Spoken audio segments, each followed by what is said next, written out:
Mes chers camarades, bien le bonjour, j'espère que ça roule, que vous soyez ici en direct sur Twitch ou en rediffusion sur YouTube ou même en podcast, puisqu'on est absolument partout.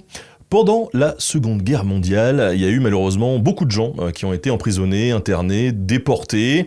Ils étaient enfermés dans des camps, et ces camps, il y en avait de différentes sortes. On avait notamment des camps d'internement, et ça même sur le sol français. D'ailleurs, l'internement, qu'est-ce que c'est exactement? Est-ce que c'est différent de l'emprisonnement ou de la détention? Eh bien, c'est ce qu'on va voir aujourd'hui. Et pour découvrir cette histoire, qui d'ailleurs commence même avant la Seconde Guerre mondiale et la défaite de juin 1940, eh bien, j'ai le plaisir de recevoir aujourd'hui Louis Poulès. Louis qui est un historien spécialiste de l'anticommunisme d'État et de l'histoire de l'internement à la fin de la Troisième République et durant la période du régime de Vichy et de l'occupation allemande. Il est ancien directeur des affaires culturelles de Bourgogne, agrégé et docteur en histoire. Il a écrit de nombreux articles et ouvrages sur des sujets de prédilection comme l'État contre les communistes 1938-1944, qui est paru en 2021, mais aussi Journal d'un otage français en 1941-1942 de Pierre Rigaud, qu'il a édité en 2025. Bref, vous avez compris de quoi on allait parler aujourd'hui, donc je vous propose d'accueillir et de dire bonjour au camarade Louis. Bonjour Louis. Bonjour. Comment ça va? Très bien, très bien. Au contraire, je suis ravi. Je suis ravi de te retrouver aussi dans cette émission. Merci de nous accorder un petit peu de ton temps aujourd'hui pour parler de ce sujet à la fois lourd et méconnu. J'ai l'impression qu'on ne parle pas beaucoup des camps en France. En tout cas, dans l'imaginaire collectif, c'est pas très répandu. Oui, on a néanmoins donc la publication de Denis Péchanski au début des années 2000, en 2002, qui était issu de sa thèse de doctorat d'État, et donc qui a fait connaître donc l'existence de ces très nombreux camps d'internement. Il a traité différents types de camps, alors que moi je me cantonne à quelques camps, à vrai dire, et puis effectivement à cette répression plus ciblée donc contre les communistes français et étrangers résidant en France.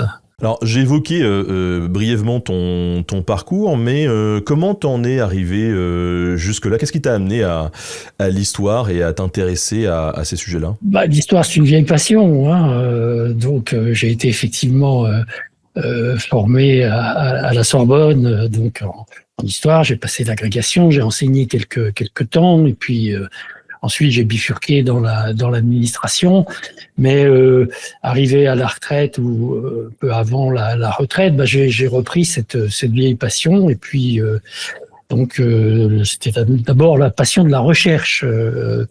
À la Sorbonne, on s'est formé par et pour la recherche, et finalement, donc comme j'ai eu l'occasion de le faire, eh bien je me suis lancé peu à peu. C'est un petit peu aussi une question d'histoire familiale. Bon, mon père a été impliqué en 1939-1940. Il a été arrêté pour propagande communiste. Il travaillait dans une usine aéronautique à Aubervilliers. Il a été détenu, il a été transféré lors de l'exode pénitentiaire au camp de Gurs, un camp assez bien connu maintenant, mais très très dur. Et puis donc c'est un peu un peu par hasard aussi que j'ai travaillé sur ce sujet. J'hésitais un peu lorsque j'avais le choix entre quelque chose de ce genre ou un travail sur l'histoire de l'art au début du XVe siècle. On n'est pas du tout sur le même mood, oui. On n'est pas du tout sur le même sujet. Simplement, je me sentais un peu moins armé, disons, pour l'histoire de l'art, qui n'était pas ma formation, même si évidemment je me suis beaucoup intéressé à cette histoire de l'art toute ma vie. Mais enfin bon, finalement, j'ai préféré travailler sur ce sujet, qui n'est pas un sujet rigolo, effectivement.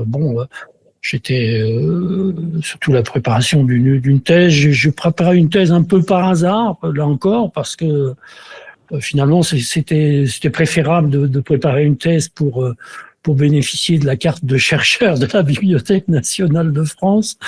Et donc j'ai demandé à Serge Volikov, qui est un grand spécialiste de cette période, de ces questions de l'international communiste, s'il voulait bien m'accepter. Et puis, il était parti lui-même en retraite et il m'a dirigé vers son successeur, qui est Jean Vigreux, donc à l'Université de Bourgogne. Voilà comment ça a commencé. Bon, et puis en fait, je me suis donc intéressé à un camp d'internement que je voyais de temps en temps dans les documents. Puis j'ai cherché, il n'y avait rien sur ce camp, qui est le camp des Tourelles, donc Port des Lilas à Paris. Et bon, je me suis dit, tiens, c'est bizarre. En plus, Port des Lilas, c'était pas très loin d'où j'habitais quand j'étais enfant. J'habitais un peu plus bas, Porte de Pantin. Donc j'ai regardé, j'ai trouvé qu'il y avait pas mal d'archives en réalité, en particulier à la préfecture de police, aux archives de la préfecture de police. Il y avait de quoi travailler. Donc on s'est dévié un peu de la recherche que j'avais entamée. Bon, ça va me prendre 3 mois en fait, ça me ferait quand même beaucoup plus. Puis en fait, c'est le premier livre que j'ai publié.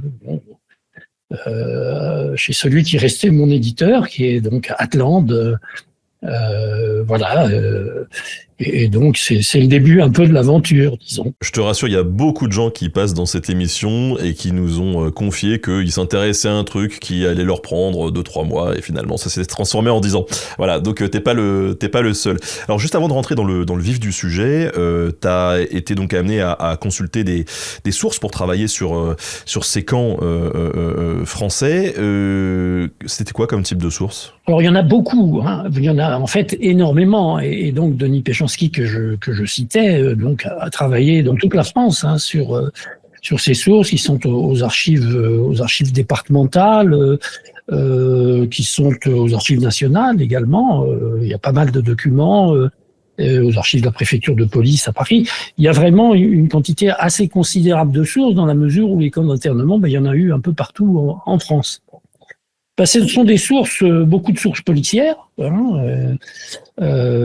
c'est évidemment très important. Les sources des cabinets des préfets, puisque l'internement était donc délivré, disons, c'est un mauvais terme d'ailleurs, puisque il s'agissait au contraire d'infermer, mais par les préfets.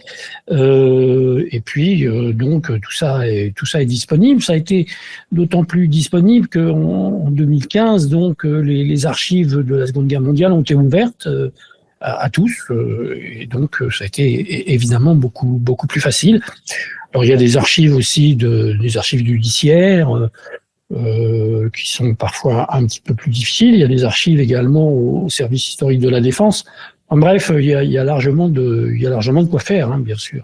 Alors, en introduction de cette émission, je précisais que ces camps, il y a pu avoir des internements avant 1940, et c'est ce dont je te propose qu'on discute ensemble dans cette première partie d'émission, puisque, alors, dans tes recherches, tu as quand même beaucoup travaillé sur l'anticommunisme d'État. Alors, est-ce que tu peux nous dire déjà, c'est quoi, même si c'est dans le titre? Eh bien, c'est tout simplement donc une politique d'État qui a consisté donc à pourchasser en quelque sorte donc les communistes à partir de 1938-1939. Alors on est à la fin du Front populaire. Et le gouvernement est un gouvernement dirigé par Édouard Daladier, qui est mis en place en avril 1938, et avec une majorité qui est une majorité des radicaux et des formations de droite, donc à l'Assemblée. Donc on est à la fin en fait du Front populaire, bien entendu. Il ne s'agit plus du tout donc d'une coalition de gauche. Les socialistes n'y participent pas, et c'est l'infléchissement progressif des radicaux vers la droite en fait. Et qui est marqué par une politique xénophobe, avec des décrets qui sont pris contre les immigrés, ce qu'on appellerait aujourd'hui les immigrés, on les appelait pas exactement comme ça à l'époque. Et peu à peu, donc, on a créé les premiers camps. Un premier camp de l'internement, il est né contre les étrangers. Ça, c'est quelque chose d'intéressant à savoir. Ça parle d'ailleurs aujourd'hui. Lorsque on s'attaque aux libertés publiques, on commence par les étrangers. C'est sans doute plus facile, mais en tout cas, c'était le cas en 1938 et c'est le cas depuis, je crois, déjà malheureusement un certain temps. Donc, l'internement a été édicté par un décret-loi, de novembre 1938 contre les étrangers. Bon, il y avait eu un premier décret, donc en mai 1938, qui assignait à résidence des étrangers en ce qu'on appellerait en situation irrégulière. Et donc en octobre, quelques mois après, c'est l'internement qui est prescrit. Internement, c'est-à-dire enfermement dans un camp gardé soit par des policiers, soit par des gendarmes, soit par la troupe. Donc vraiment, cet internement, il est inventé par Daladier dans la période récente. Il y avait eu internement de ressortissants de puissances ennemies entre 1914 et 1918 qui pouvaient se trouver sur le territoire français, mais sur des fondements juridiques très très différents et dans une situation également très différente puisqu'il s'agissait d'une situation de guerre. Là, on n'est pas en guerre, en novembre 1938, et donc on crée ce dispositif qui est mis en œuvre à partir de février de l'année suivante, février 1939, avec un tout premier camp qui est créé à côté dans la banlieue de Mende, qui s'appelle Rieucros, et qui est d'abord destiné aux hommes étrangers dits indésirables. C'est ce nom que je trouve absolument épouvantable. Des gens qui sont indésirables et donc qui sont des étrangers en situation irrégulière qui ont été qu'on doit expulser, mais qu'on ne peut pas expulser parce que pour différentes raisons. Bon. Et donc on les met dans un camp. Alors il y en a pas beaucoup au départ, il y en a quelques dizaines donc à partir de février. Et puis surtout février 1939. Vous avez donc un événement extrêmement important qui sont l'afflux des réfugiés républicains espagnols à la suite de la défaite donc face aux franquistes. Le gouvernement français a d'abord fermé la frontière fin janvier, laissant les gens au bord. Et puis, devant l'afflux des populations et devant les protestations, donc a ouvert finalement la frontière à partir du 8 février 1939. Et là, il y a 450 000 personnes qui arrivent, hommes, femmes, enfants, 250 000 militaires républicains espagnols, 10 000 blessés.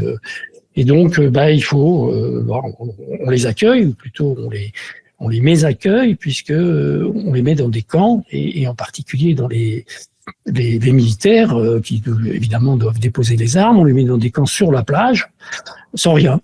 Mais vraiment sans rien. Mais par contre, on met des barbelés autour et puis on met des troupes, d'ailleurs principalement des troupes coloniales, ce qui est des plus mauvais effets pour les républicains espagnols, puisqu'on se souvient que le coup d'État de Franco, il a démarré donc au Maroc et avec l'appui de troupes coloniales, les morts, comme on les appelait. Et donc là, on a une situation qui est un peu particulière, puisque théoriquement, ces républicains espagnols sont des réfugiés. Mais quand on vous enferme derrière des barbelés gardés par la troupe, vous n'êtes plus tout à fait des réfugiés. Vous êtes plutôt dans la situation d'internés, dans un statut juridique, tout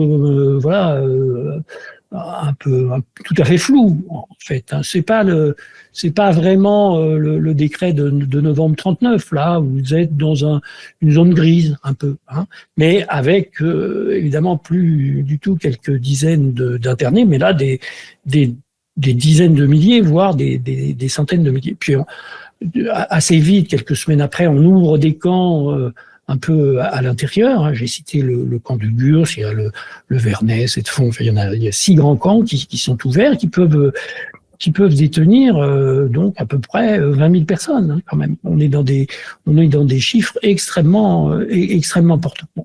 Ça c'est la deuxième vague d'internement, puisque on peut vraiment parler d'internement à ce moment-là. Et puis il y a une troisième vague d'internement qui se déroule à partir de la déclaration de guerre. Hein. Là encore, comme dans la Première Guerre mondiale, on interne les ressortissants des puissances ennemies. D'abord les hommes, d'abord de 18 à 50 ans, puis ensuite, quelques jours après, de 50 à 65 ans. Et là encore, vous avez des dizaines de milliers de gens qui sont, puisqu'il y avait évidemment tous les réfugiés allemands et autrichiens, anti-nazis pour la pour la quasi-totalité, beaucoup étant juifs, qu'on enferme un peu partout. Donc en région parisienne, c'est le stade de Roland-Garros, qui est pas très grand, sont les écuries de Château-Lafite, c'est le Veldiv, de sinistre mémoire, mais c'est quelques années plus tard. Et donc, ça, c'est la troisième vague. Alors, un peu avant, en fait, en octobre 1939, le camp du Rieucros, hein, qui était le tout premier camp d'internement, donc ouvert, créé. J'ai toujours tendance à dire ouvert, alors que c'est pour détenir des gens, donc il est fermé. Mais donc ouvert pour les étrangers indésirables, donc en février 39. En octobre 39, il est transformé en camp de femmes. Les étrangers hommes indésirables qui étaient sont transférés au camp au camp du Vernet, et on commence à mettre des femmes étrangères indésirables. Donc la troisième vague, c'était celle donc des ressortissants de puissances ennemies. Alors on les disperse ensuite dans toute la France. Il y a des commissions de criblage. Beaucoup sont libérés. Et puis là, on est donc en octobre 39. Souvenons-nous que la déclaration de guerre, donc c'est le 3 septembre 1939. Hein, et donc, on est en guerre. Hein. Mais auparavant, il y a eu un événement évidemment important qui est le pacte germano-soviétique qui a été signé donc entre les Allemands et les Soviétiques le 23 août 1939. Et donc le gouvernement Ladavadier a pris appui sur ce pacte, donc pour procéder à l'interdiction donc du Parti communiste, donc le 26 septembre, donc à peu près un mois après, donc un décret-loi est pris pour dissoudre toutes les organisations communistes, pas seulement le Parti communiste, mais il y a évidemment un certain nombre d'organisations qui étaient liées au Parti communiste. Ça, c'est le premier dispositif juridique donc de chasse aux communistes. Hein. Donc l'anticommunisme d'État là prend une forme juridique. Hein. Et donc tous ceux qui sont pris à distribuer des tracts ou à participer à des réunions donc sont passibles de 5 ans d'emprisonnement, une amende et puis l'interdiction des droits civils civiques et de famille. Et puis donc ça c'est le premier socle. Hein. Ce socle-là, il va durer toute la guerre en fait. On verra que Vichy va continuer à s'appuyer sur ce dispositif juridique. Et puis un deuxième pilier qui est pris quelques semaines plus tard, donc le 18 novembre 1939, c'est un décret qui prescrit l'internement. Et là, on a un deuxième dispositif juridique qui touche non plus les étrangers indésirables, mais les Français. Hein. Les Français qui sont soupçonnés de porter atteinte à la défense nationale. Bon, voilà, pourquoi pas. Hein. Et puis en même temps, pour criminaliser un peu plus, parce que les gens qui sont visés sont d'abord et avant tout et quasiment exclusivement les communistes. On le voit d'ailleurs dans la circulaire qui accompagne ce décret, hein, qui explique ça au préfet.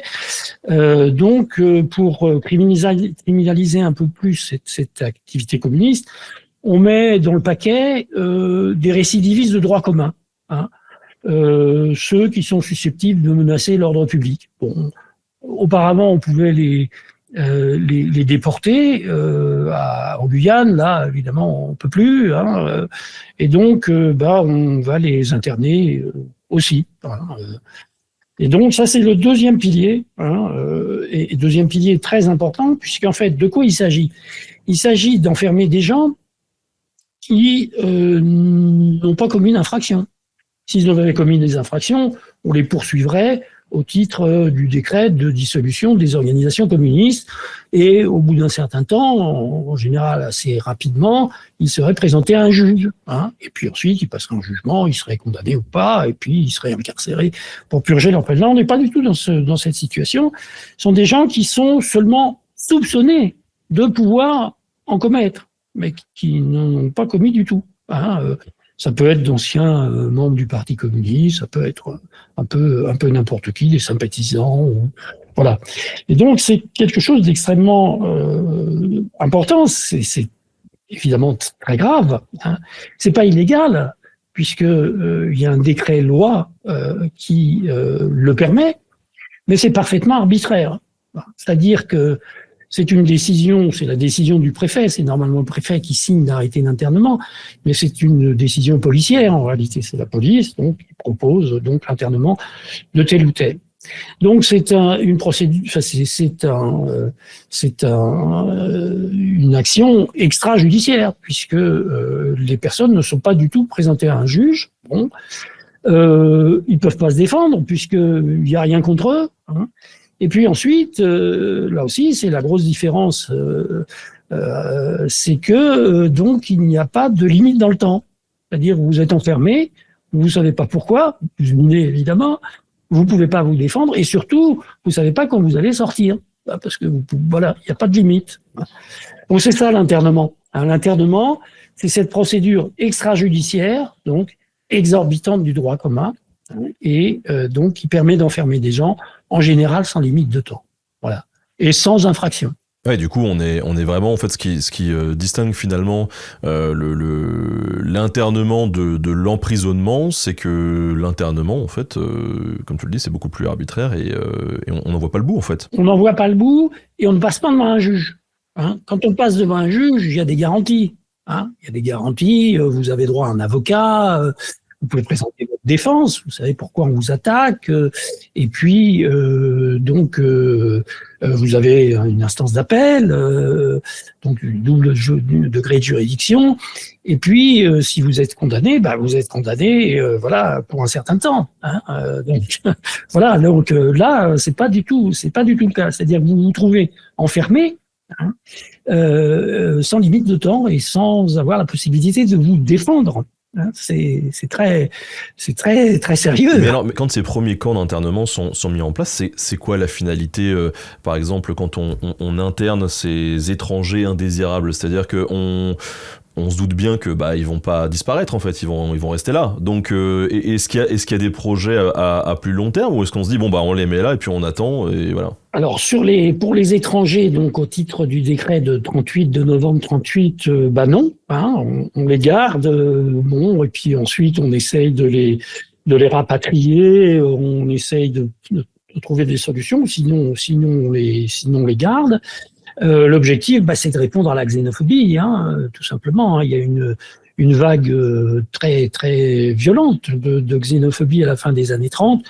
Et donc le gouvernement essaye de prendre l'opinion publique dans le sens du poil, en quelque sorte. Alors pour les communistes, pour le décret de 39, hein, donc là, il s'agit là encore, hein, il y a une opération politique, bien entendu. Hein, on se trouve dans une situation où on est déjà dans la drôle de guerre, hein, ou dans l'inaction militaire complète, hein, et donc on se tourne vers un ennemi intérieur, hein, c'est très clair, c'est souvent le cas hein, quand on n'a pas quand on n'a pas un ennemi extérieur ou quand on ne fait rien contre un ennemi intérieur, on a l'ennemi intérieur et puis ça nous permet de redorer un peu notre blason, politiquement. Ouais, donc on le comprend bien. Alors tu nous l'as dit, la situation politique est celle que tu nous as décrite, à savoir que on est principalement maintenant sur un gouvernement de droite qui se rapproche très fortement des extrêmes. En fait, on n'échappe pas à ce qui se passe ailleurs en Europe. C'est-à-dire que partout en Europe, il y a une montée des réactionnaires, des idéologies, de l'extrême droite. C'est pareil en France, en fait. Oui, en un sens, on a une inflexion vers la droite. Alors, Daladier est un radical, donc c'est pas un homme de droite à proprement parler, mais sa politique s'infléchit de plus en plus vers la droite. Donc, c'est un homme qui va rester 3 ans au pouvoir, ce qui est un record. Sous la Troisième République, et donc effectivement on a cette inflexion vers la droite à partir, dès le début de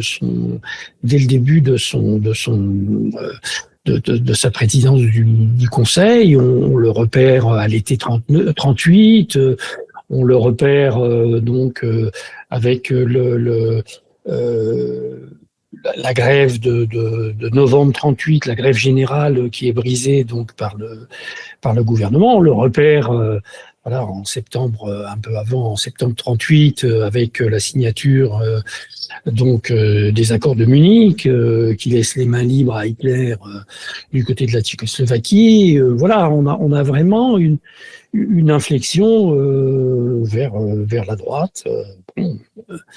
Et dans laquelle la lutte contre les communistes joue son rôle, bien sûr. C'est un marqueur de droite. La réclamation, la revendication d'interdiction du Parti communiste, elle intervient bien avant septembre 39. Elle intervient dès l'été 38. Les formations de droite réclament l'interdiction du Parti communiste. Il en est où, ce Parti communiste, à ce moment-là? Parce que on a l'image mentale d'un Parti communiste très fort dans cette première moitié du XXe siècle. Là, à la fin des années 30, ils sont dans quel état? On a un Parti communiste qui est encore puissant.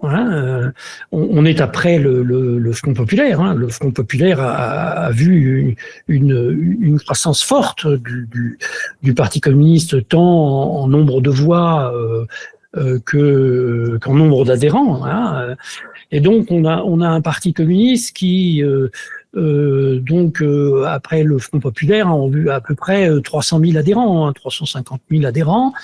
Il connaît en 1938 et 1939 une certaine hémorragie de ses adhérents. On évalue à peu près 280 000 adhérents, à la veille de la dissolution du parti. Donc il est encore très puissant. Il a un nombre d'élus important. Il a 76 députés. Il n'a que 2 sénateurs, mais dans la région parisienne, il a un nombre de maires importants. Dans les 80 communes de la Seine, ils sont 35 à être maires communistes. Donc on a un parti qui est puissant. Et puis c'est pas une minorité qu'on attaque, quoi. En fait, ils sont encore là, quoi. C'est un parti puissant, surtout un parti puissant dans la classe ouvrière. Alors évidemment, le pacte germano-soviétique a provoqué des remous, bien entendu, puisque en fait l'ADN on dirait ça maintenant, l'ADN du PC dans les années 30, c'est 2 choses, c'est l'antifascisme, c'est la défense de l'Union soviétique. Le Parti communiste est né de l'expérience soviétique, incontestablement. Puis c'est une troisième chose, c'est la défense de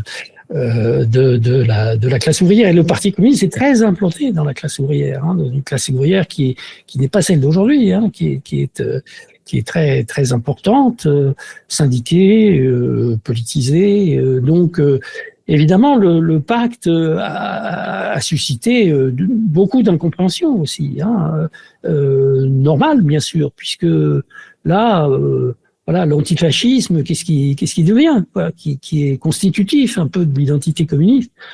Bon, là, c'est évidemment une situation politique très difficile pour le Parti communiste. Alors, il peut expliquer, évidemment.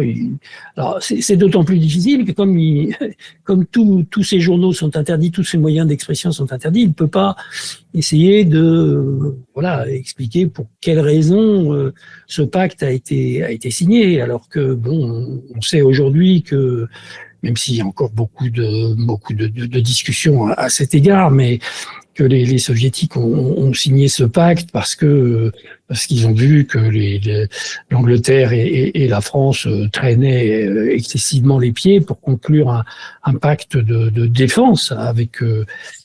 Donc bon, ils ont effectivement essayé de gagner du temps, disons. Bon. Voilà. Après, on peut discuter autant qu'on veut sur les connivences entre Staline, Hitler. Bon, tout ça, c'est un peu à mon avis et à l'avis de pas mal de gens, bon, des réflexions qui sont assez ténues finalement. Le plus important, c'est vraiment cette situation des alliances. Et on le voit en juillet. Et août encore 39, il y a des pourparlers entre la France et les soviétiques. Alors la France envoie des émissaires en URSS et puis les émissaires prennent le bateau. Bon, voilà, l'avion ça existe, donc ils mettent des jours et des jours pour arriver.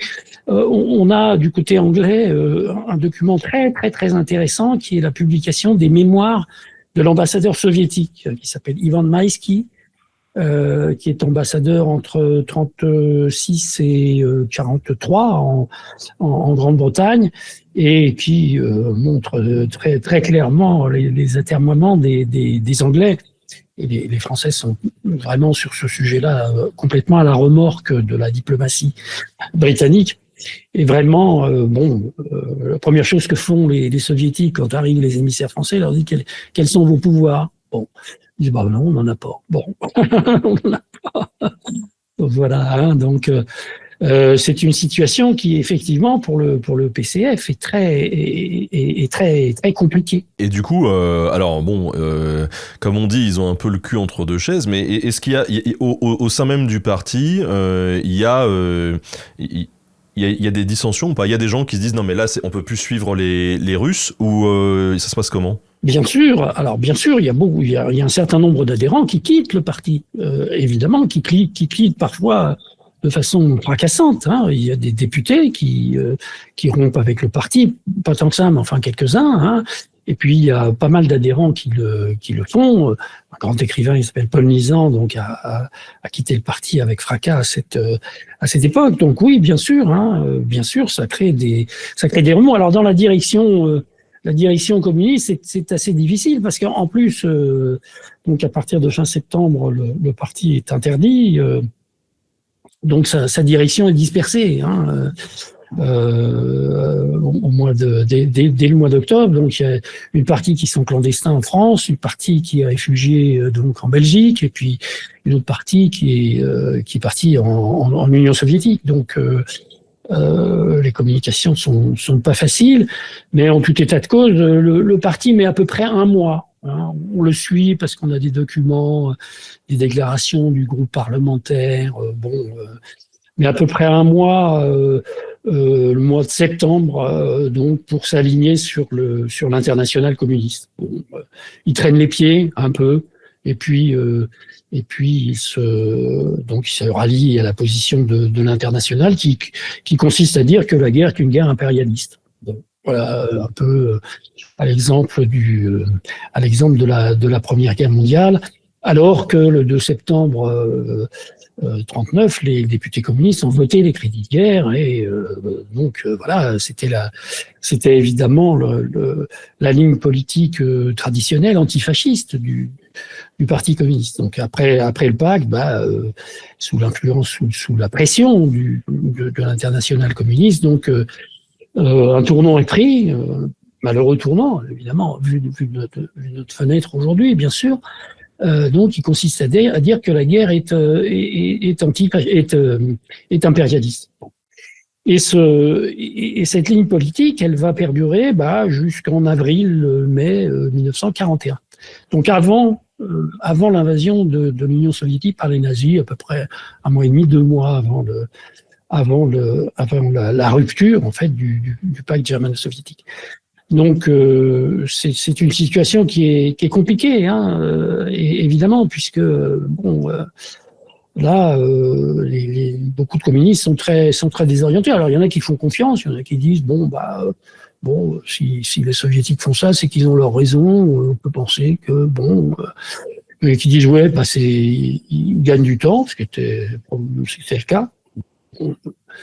Mais non, c'est une situation difficile. Donc effectivement, la mesure prise par le gouvernement Daladier touche un parti communiste qui est encore puissant, qui a encore une très forte influence dans la classe ouvrière, mais touche un parti communiste qui est évidemment très désorienté par le pacte germano-soviétique.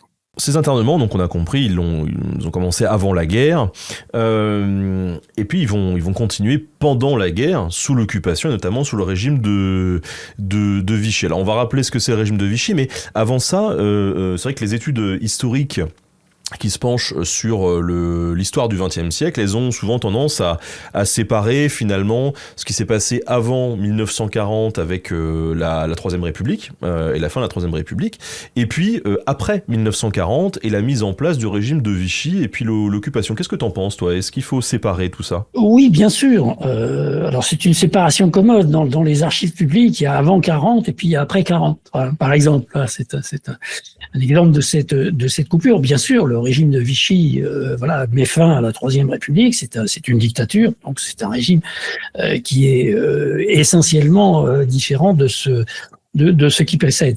Mais donc on a beaucoup d'éléments qui montrent donc les racines républicaines du régime de Vichy. Il y a un auteur qui s'appelle Philippe Buton qui a écrit un livre très passionnant sur ce sujet qui porte ce titre. Et l'internement montre effectivement que il y a des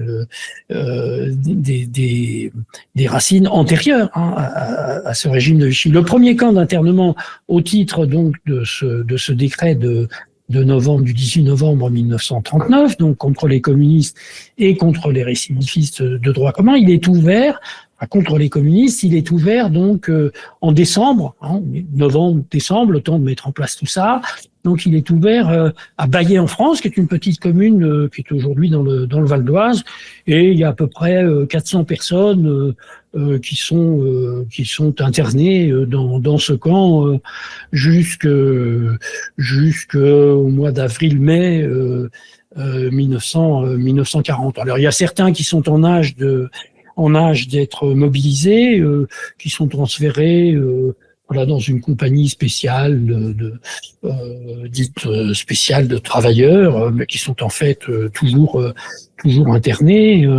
Et donc on a et puis ça c'est pour la région parisienne, mais il y en a un certain nombre d'autres dans le reste de la France qui sont ouverts. C'est pas des grands camps, je vous dis Baillet, donc c'est quelques centaines d'internés. Les autres camps, c'est plus proche de plusieurs dizaines, disons. Voilà. Et donc, oui, effectivement, quand Vichy arrive, Vichy trouve tout ça à sa disposition, bien sûr. Donc, pas besoin de mettre en œuvre des choses nouvelles dans un premier temps. Donc, il y a effectivement une grande continuité, sauf qu'il y a une différence évidemment fondamentale, c'est qu'une partie de la France est occupée. Donc séparer les deux zones, les deux grandes zones, parce qu'il y en a plusieurs en fait, étant séparées par la ligne de démarcation. Donc au sud de la ligne de démarcation, donc le gouvernement de Vichy, dirigé par Pétain, donc a les mains complètement libres. Donc poursuit sa politique d'internement, comme antérieurement, à la fois contre les étrangers et à la fois contre les communistes. Donc les camps d'internement, continuent leur vie comme avant. Hein. Alors au nord, donc dans la zone occupée par les Allemands, les Allemands mènent une politique tout à fait intéressante, je dirais intelligente et assez mal connue en fait. C'est-à-dire que lorsqu'ils arrivent le 14 juin 40, Paris est occupé. Hein, Paris, les 2 tiers des gens sont partis, ont été effrayés, donc sont partis en exode, comme d'ailleurs de très nombreuses populations françaises sont parties vers le sud. Et les Allemands prennent le contre-pied, c'est-à-dire qu'on attendait des barbares, et en fait, ils se comportent, c'est évidemment tout à fait réfléchi, et se comportent en gens civilisés. Bon, d'abord ils présentent bien, ils ont nettoyé tous leurs équipements, ils défilent en parfait ordre, et puis surtout, ils mènent une politique de séduction de la population. Alors on peut dire aujourd'hui, mais comment c'est possible? Ben non, ça marche. Hein. Les gens s'attendaient à quelque chose, et puis les Allemands ne correspondent pas du tout à l'image qu'ils attendaient. Hein. Il y a une affiche célèbre qui est population abandonnée, où on voit un soldat allemand qui porte un enfant dans ses bras, qui lui donne une tartine, de pain. Population abandonnée, faites confiance aux soldats allemands. Puis il y a 2 gosses en bas qui le regardent. Et là, on se dit, aujourd'hui, qui a cru ça? Enfin, voilà. Eh ben non, non, parce que ça a été, assez efficace. Et pendant pas mal de temps, les gens ont trouvé que les Allemands se comprendraient correctement. On disait, ils sont corrects. Alors on mettait 2 cas comme si c'était une orthographe allemande. Et donc cette politique de séduction, elle est importante. Hein, en particulier, il libère des gens qui étaient emprisonnés. Alors essentiellement des pacifistes, des gens qui avaient dit c'est Hitler qui gagnera parce qu'on est tous des cons, ou des choses de ce genre. Enfin Et puis quelques communistes, mais 3-4 dizaines enfermés à Fresnes, parce que tous ceux qui étaient enfermés à la Santé, par exemple, à Paris, ont été évacués vers le sud de la France, et en particulier vers le camp de Gurs. Donc en fait, il y a très peu de communistes qui sont soit en préventive, soit condamnés, soit internés. Le camp d'internement de Bailly en France a été évacué, et tous les camps d'internement ont été évacués vers le sud. Donc cette politique allemande, elle consiste aussi à peu près au cours d'un trimestre, à l'été 40, à mettre en place à la fois une politique répressive. On a à la fois une politique de séduction et une politique de répression, mais la répression est mise en œuvre sur la base de l'ordonnance allemande de guerre. Voilà, c'est pas du tout. Il se méfie donc de la législation française. D'ailleurs, ils la connaissent pas bien, et surtout, ils se méfient, de la police française, de la magistrature française, enfin de l'administration française dans un premier temps. Et puis, arrivé l'automne, la politique de collaboration, ils se rendent compte que les choses marchent bien. Donc, le gouvernement de Vichy est tout à fait favorable à une politique de coopération, et il commence à transférer la politique de répression au gouvernement de Vichy lui-même. Et donc, à partir de début octobre 1940, ils permettent la reprise de l'internement dans la zone occupée. Dans la zone non occupée, ça a continué, bien sûr, mais dans la zone occupée, donc, ils autorisent le gouvernement de Vichy à ouvrir un camp dans la région parisienne, c'est au nord de Mantes. Donc, à partir de là, l'internement reprend. Hein. Il y a une rafle de peu près 250 personnes qui est opérée par la police française, envoyée dans ce camp d'internement français sur autorisation des Allemands. Ah, mais du coup, c'est les Allemands qui donnent l'autorisation, mais c'est l'initiative des Français ? Absolument. Les Français ont réclamé, dès le mois de juillet, la possibilité d'interner, hein, puisque c'était un des socles importants de l'action répressive. Hein. Tout à fait. On a cette demande donc des autorités françaises donc d'interner. Alors les Allemands étaient aussi réticents au départ parce qu'il fallait armer les gendarmes français, bien sûr, pour garder ces camps. Hein. Et là, les Allemands n'étaient pas chauds. Hein. Avant justement que les choses se décantent en quelque sorte. Et que donc ils considèrent que il y avait pas de difficulté à laisser les autorités françaises reprendre l'internement, mais pas seulement l'internement, hein, reprendre donc les poursuites judiciaires à l'égard de gens qu'ils ont intéressés, c'est-à-dire qu'on reprend les deux socles de la lutte anticommuniste, hein, c'est-à-dire à la fois le décret d'interdiction, enfin de dissolution du Parti communiste, donc à la fois les poursuites judiciaires et à la fois l'internement. Ce sont vraiment les deux piliers. Hein. Et ça, l'autorisation est donnée début octobre. On voit dans les registres de la prison de la Santé, par exemple, fin septembre, il commence à y avoir des choses, hein, et puis début octobre, donc on a des documents allemands, hein, parce que les Allemands se réfèrent à Berlin, hein, bien sûr, pour demander l'avis de Berlin. Hein. C'est une chose très très sérieuse. Ils prennent pas ça complètement sous leur bonnet, les occupants à Paris. Histoire de reposer quand même les bases, on parle de ce régime de Vichy, mais c'est quoi le régime de Vichy ? Alors il y a un excellent ouvrage qui vient de paraître. On avait l'ouvrage de Robert Paxton qui date d'un certain temps, mais donc qui est repris sous la direction de Laurent Joly, qui s'appelle donc Vichy, qui vient de paraître, hein, qui s'appelle Vichy, histoire d'une dictature. C'est d'abord une dictature. Hein, c'est une dictature d'extrême droite avec le maréchal Pétain qui est à la fois chef de l'État, chef du gouvernement et il n'y a plus cette séparation du pouvoir. Mais il y a une différence avec les régimes fascistes. On peut dire que c'est un régime un peu fascisant. La différence, c'est qu'il n'y a pas de parti unique, hein, comme dans les régimes fascistes. Mais c'est un régime répressif, essentiellement répressif. Donc c'est sa caractéristique principale. Et puis c'est un régime aussi antisémite, bien sûr, hein, parce que ce qu'on a appelé le premier statut des Juifs, c'est un statut français, hein, qui s'applique complètement dans la zone non occupée, hein, et qui n'est pas pris sous la pression des Allemands, hein, même si les Allemands de leur côté évidemment mettent en place aussi une législation antisémite.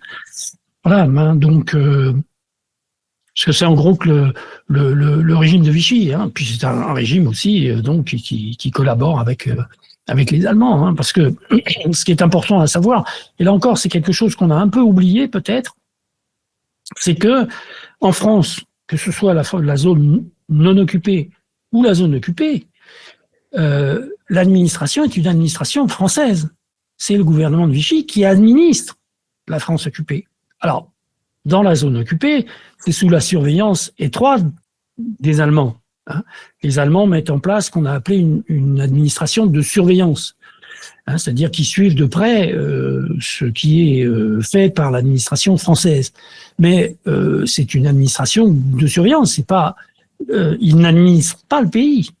Hein, et vraiment, ça, je crois. Ils auraient pu le faire, ça, ou pas ? Alors, ça leur aurait demandé beaucoup de moyens. Ils l'ont fait ailleurs, hein, mais ça leur aurait demandé beaucoup plus de moyens et avec sans doute moins d'efficacité. Si on prend la police, par exemple, hein, si on prend la police, s'il avait fallu mettre en place une police purement allemande, et si par hasard les policiers français s'étaient retirés ou avaient été démobilisés, eh bien, il aurait fallu des dizaines de milliers de personnes. la police allemande, alors ça varie effectivement au courant de la guerre, mais c'est quelques milliers de personnes. Enfin, même pas. Enfin, à Paris, que je connais un peu mieux la situation, c'est de 3000 personnes. Alors, il y a des troupes d'occupation qui sont pas des troupes d'opération. Hein. Et là encore, parce que c'est des gens qui gardent les casernes, qui gardent les points sensibles, des choses comme ça. Mais la police parisienne, c'est à peu près de 20 000 personnes, hein, 40 000 personnes. Hein. 40 000 policiers, donc vous voyez la différence est énorme. Hein. Donc vraiment, l'administration de la France, y compris de la France occupée, elle est mise en œuvre par la France, par le gouvernement de Vichy, hein, bien sûr. Et alors les gens, comment ils le vivent? Est-ce que tu disais qu'ils étaient méfiants au départ, et puis il y a eu cette opération séduction des Allemands vis-à-vis du régime de Vichy et de l'occupation, ça se passe comment? Pour beaucoup de gens, alors autant qu'on puisse le savoir avec précision. Alors il y a eu des travaux qui ont été faits sur l'opinion publique française, bien sûr, hein, mais on n'a évidemment pas de sondage d'opinion. Enfin, il y en a quelques-uns, mais bon. Mais on a des indications par le contrôle postal, la censure postale, etc. Et donc on sait qu'il y a une évolution évidemment de l'opinion publique française importante. Mais durant la première année d'occupation, les gens sont plutôt soulagés. L'armistice a été signé. Voilà, bon, les choses se passent bien. Les Allemands font plutôt du tourisme en France. Hein. On a plein de photos où on voit les soldats allemands devant les monuments à Paris. Voilà, ils vont se baigner ailleurs, en mer ou dans les rivières, etc. Donc, ça se passe bien. Hein. Ça se passe bien. Il n'y a pas beaucoup de répression, très peu. Il y a des fois des gens qui se battent avec des soldats allemands. Pour d'autres raisons d'ailleurs, hein, pas forcément du tout des raisons de résistance. Donc bon, la première année ça va, hein, ça va. Et puis les gens peuvent considérer, d'ailleurs c'est la propagande de Vichy qui disent nous on n'est plus dans la guerre, on est sorti de la guerre, on a signé un armistice, bon voilà. Hein. Et là où ça commence à aller plus mal, c'est effectivement à partir de l'été 41. Alors là l'été 41. 22 juin 1941, donc invasion de l'Union soviétique.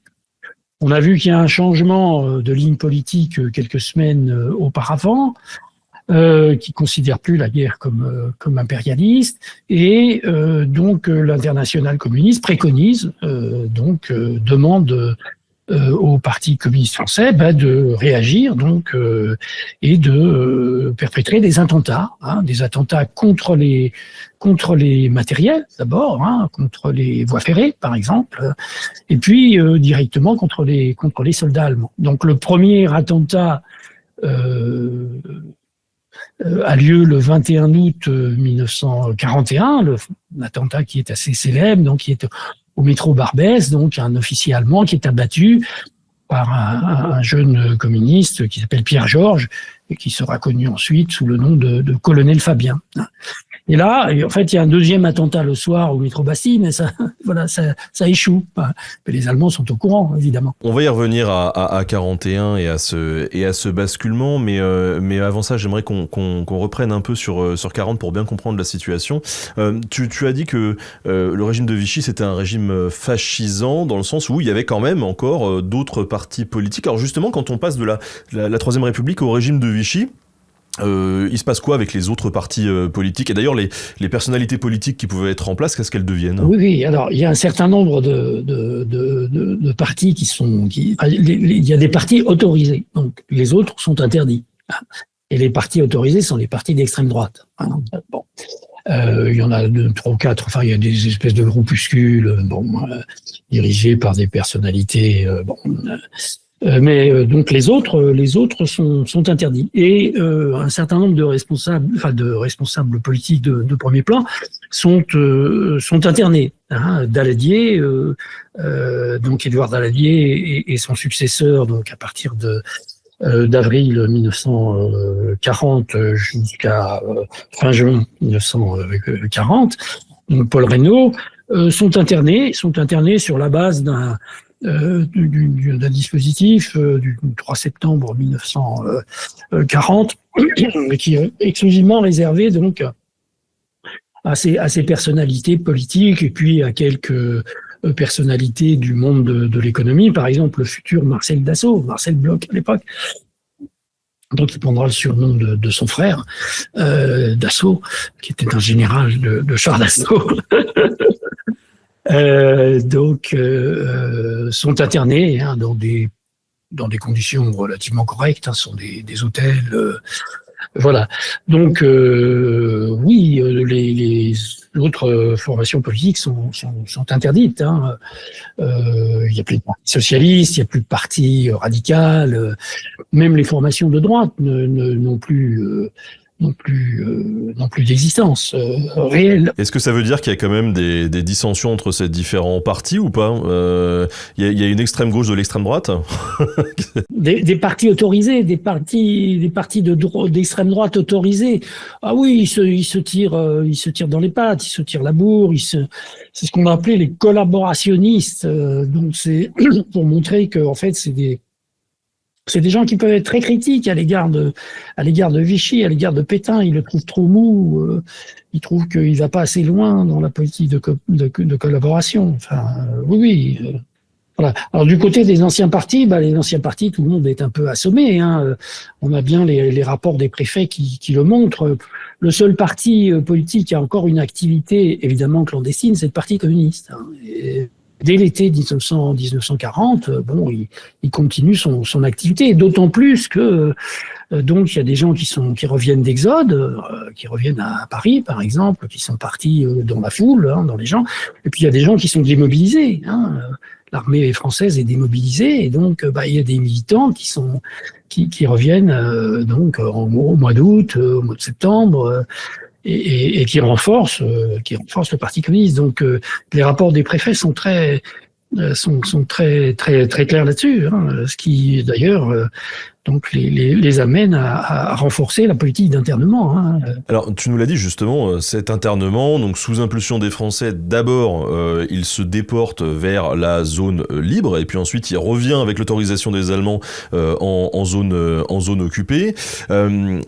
Tous ces gens qui sont internés, c'est quoi leur quotidien ? Est-ce que leurs conditions de vie sont les mêmes durant le régime de Vichy que sous la Troisième République ? Non, pour une bonne raison aussi, c'est que il y a donc un ravitaillement qui est de plus en plus difficile. Donc il y a une situation alimentaire qui est difficile pour l'ensemble de la population, mais assez vite. Et donc le ravitaillement des camps d'internement, lui aussi, est évidemment difficile et peut-être sans doute encore plus difficile que pour le reste de la population. Alors ça, c'est un phénomène extrêmement important dans le journal de Pierre Rigaud que je citais tout à l'heure, que j'ai publié cette année. L'obsession de la nourriture est extrêmement forte. Mais enfin, c'est vrai que au camp de Gurs, par exemple, le sujet est crucial aussi. Dans tous les camps d'internement, la question du ravitaillement est tout à fait essentielle. Alors, le camp dans le camp les Allemands sont d'abord très réticents à ouvrir des camps d'internement. Il y a d'abord un seul camp qui est ouvert en zone occupée, et puis à partir du printemps 1941, donc avant l'attentat de Barbès, il commence à autoriser le camp de Châteaubriand, par exemple. Donc Châteaubriand, c'est en Loire-Atlantique, c'est à mi-distance entre Rennes et Nantes et Angers, et c'est un camp de nomades. Et puis on commence d'interner des communistes à partir d'avril et surtout de mai. On transfère des gens qui sont internés dans des prisons. qui sont internés d'abord dans une centrale, la centrale de Fontevraud, puis la centrale de Clairvaux, dans l'Aube, dans des conditions irrégulières, puisque théoriquement, en prison, ne sont soit que surtout en centrale, ce sont des condamnés, donc ce sont des conditions irrégulières. Et puis, ils obtiennent donc l'autorisation de transférer la plus grande partie de ces gens dans le camp de Châteaubriand. Alors évidemment, printemps-été, la situation est correcte, puisque il fait bon. Les internés sont hébergés dans des baraques en bois couvertes de tôle. L'été, il fait chaud sous la tôle, mais enfin, c'est supportable. Ils plantent des légumes qui renforcent un peu le ravitaillement, donc ça va encore. Et puis à partir de l'automne 41, on va sans doute le voir. Alors là, les choses se dégradent parce que donc il y a cette politique des otages qui est mise en œuvre pour réprimer les attentats contre les soldats allemands. Et donc les Allemands commencent de puiser dans les camps d'internement pour fusiller des gens comme otages. Évidemment, là on est dans une toute autre conjoncture et une toute autre situation matérielle et morale, bien sûr. Ouais, on va y arriver à 41. Il y a juste 2 autres points que j'aimerais quand même clarifier avant de passer justement à cette vraiment bascule. Le premier point, c'est la résistance, parce que en fait, la défaite de 40, qu'est-ce qui va se passer cette année-là ? Est-ce qu'il y a déjà une résistance qui se met en place ? Oui, bien sûr, mais dans certaines conditions. D'une part, il faut se rendre compte que la population a subi un traumatisme inouï avec la défaite. On a du mal à imaginer aujourd'hui ce traumatisme. Juillet 1939, 14 juillet 1939, on a un défilé monstre militaire, comme tous les 14 juillet, et les gouvernants proclament que la France a la meilleure armée du monde. Bon, la plus que forte, la plus grande, la plus extraordinaire. Bon, et puis l'année d'après, en 3 semaines, un peu plus, 6 semaines, donc à partir du 10 mai 40, c'est la déconfiture complète de cette armée. On a à la suite de ça, donc ce que j'évoquais tout à l'heure, l'exode de la population, qui est une cohue sans nom. Et donc on a alors les gens reviennent aussi progressivement, mais les gens sont absolument traumatisés, traumatisés par cette défaite inouïe. Et donc je disais, la plupart des gens sont finalement assez surpris et somme toute assez pas satisfaits, parce que on se satisfait pas de la défaite, mais en tout cas un peu soulagés de l'attitude des Allemands pendant la première année d'occupation. Il n'empêche qu'effectivement, il y a des gens qui commencent de réagir. Mais il faut considérer, souvent on a une idée fausse de ce qu'est la résistance. On pense résistance, on pense les maquis, on pense les armes à la main, on pense des choses de ce genre. Bon, et ça, cette résistance, elle est très tardive. C'est ou plutôt fin 43, c'est plutôt début 44, et surtout le printemps 44, le printemps et l'été 44. Mais auparavant, il y a pas de résistance armée pendant la première année d'occupation.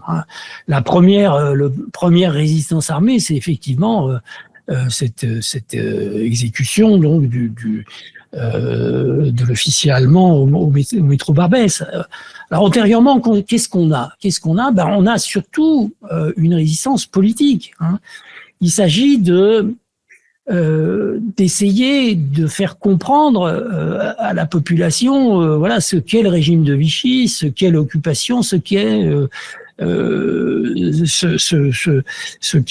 donc la situation.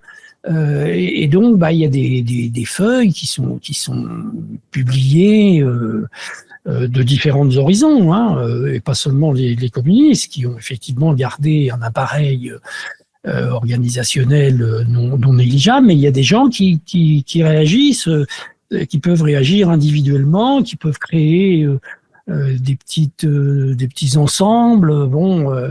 Et donc cette résistance, elle est d'abord politique. Elle peut prendre aussi une autre forme, qui est d'essayer de favoriser l'évasion de prisonniers, de récupérer des prisonniers, puisque tous les prisonniers sont pas tout de suite envoyés en Allemagne, mais il y en a aussi qui, envoyés en Allemagne, reviennent en France. Et puis des aviateurs alliés aussi qui sont abattus sur le territoire français. Donc essayer de créer des réseaux d'évasion en quelque sorte. Bon. Et puis déjà les premières informations sur la présence des troupes d'occupation, savoir où ils se trouvent, quel cantonnement, etc. Donc c'est des choses assez modestes. Mais très importante. Mais en tout état de cause, cette résistance, elle est assez ténue, évidemment, la première année d'occupation. Alors, elle prendra de l'ampleur par la suite, évidemment, et en particulier à partir du moment où les Allemands seront plus corrects, avec les deux cas, c'est-à-dire à partir du moment où ils commenceront à fusiller des gens, soit à titre d'otage, soit après jugement par leur cour martiale. Donc là, l'opinion publique va commencer d'évoluer, bien sûr, mais beaucoup resteront très attentistes jusqu'à une deuxième grande coupure.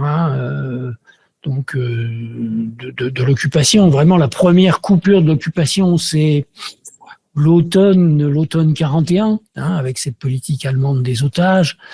Mais les gens sont contre les attentats, mais ils sont aussi contre les exécutions par les Allemands.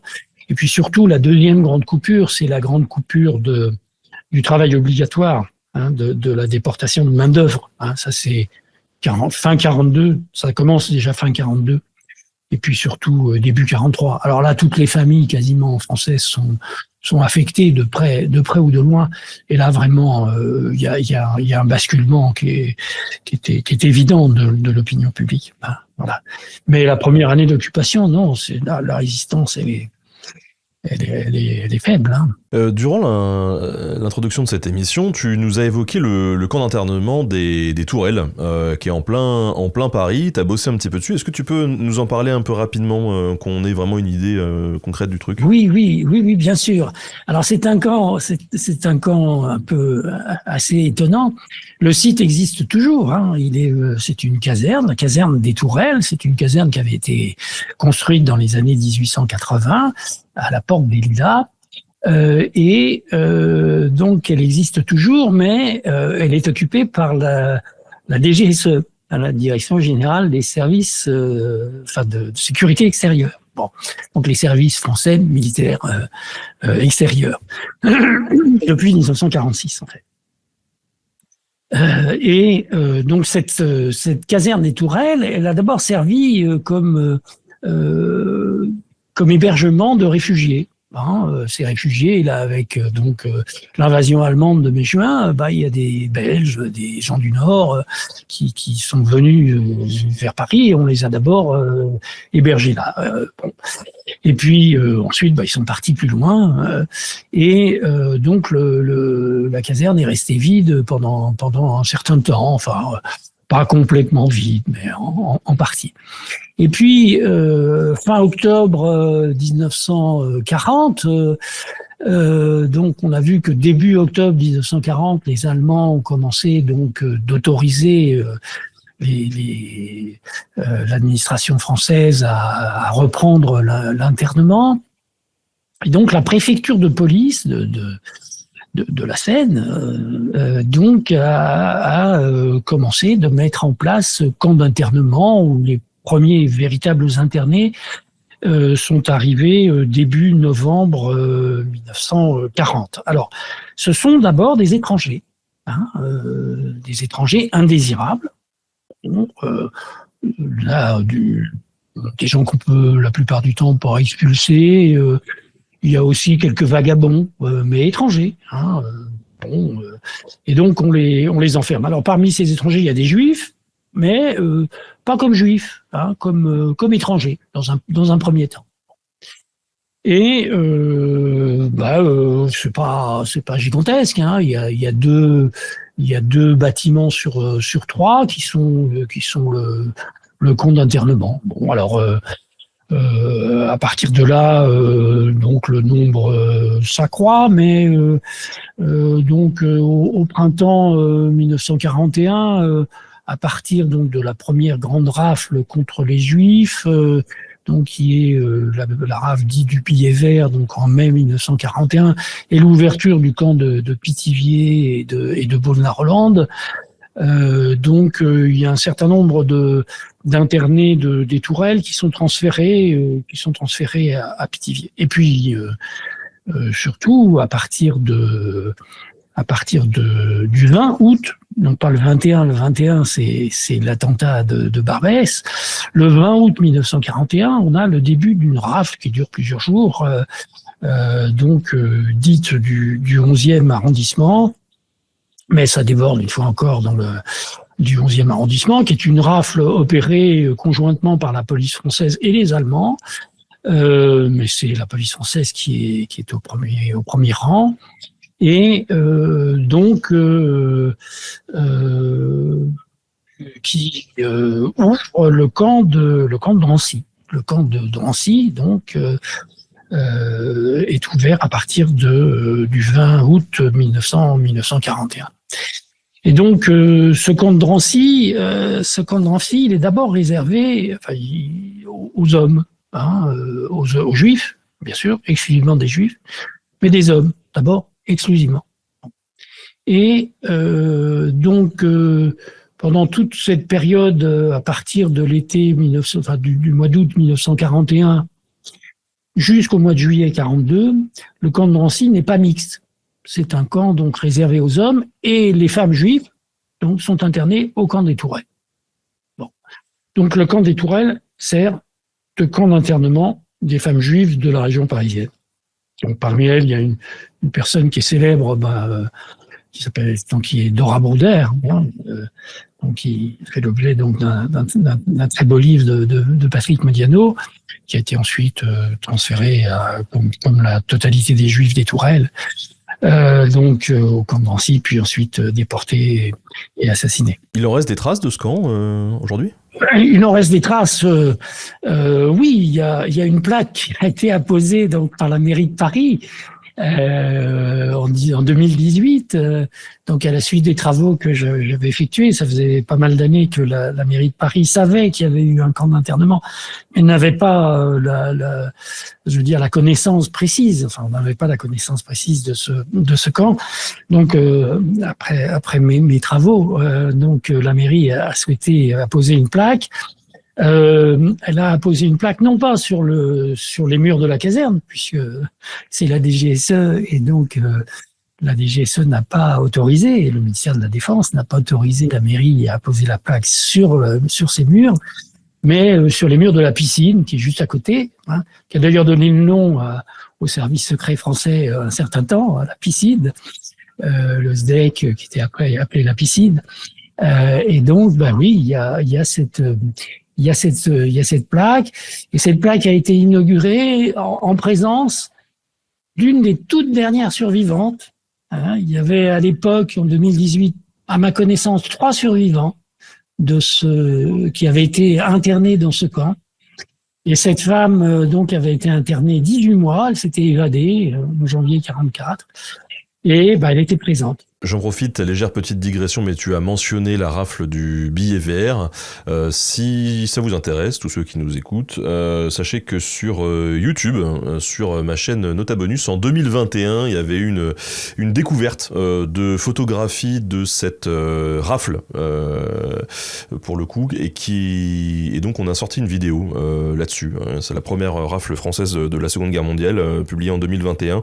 Donc vous marquez première rafle française, Seconde Guerre mondiale, nota bene, vous devriez tomber sur cette vidéo pour en savoir plus. Alors,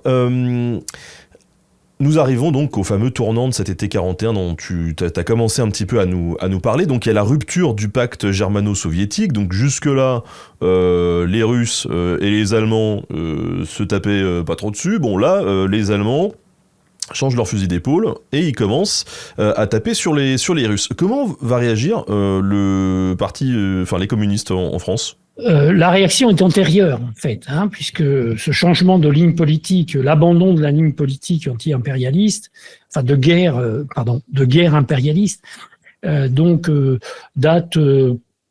Il y a des prémices en avril, mais surtout de mai. En mai, le Parti communiste appelle à un vaste front. Rompt avec donc cette ligne politique qui avait été adoptée donc en octobre 1939. Et donc à partir de là, le Parti communiste organise la lutte armée, alors dans des conditions très modestes au départ, bien sûr. Très difficile, continue son activité politique, bien sûr, mais à partir de là, donc, met en place des actions de lutte armée. Et puis, elle est menée par des jeunes, des jeunesses communistes. Elle est menée par une structure propre donc aux immigrés juifs. De la main-d'œuvre immigrée, donc MOI, et elle est menée aussi par des adultes qui étaient à l'origine occupés à protéger un petit peu les actions de distribution de tracts. On avait appelé, le Parti communiste avait appelé ça l'organisation spéciale OS. Bon.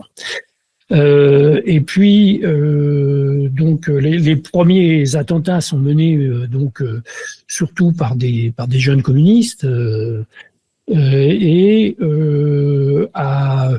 au printemps, plutôt en avril 42, ces différents groupements sont rassemblés dans une organisation plus structurée qui ont été appelés les FTP, francs-tireurs et partisans français, FTPF, qui est l'organisation de résistance armée du Parti communiste, avec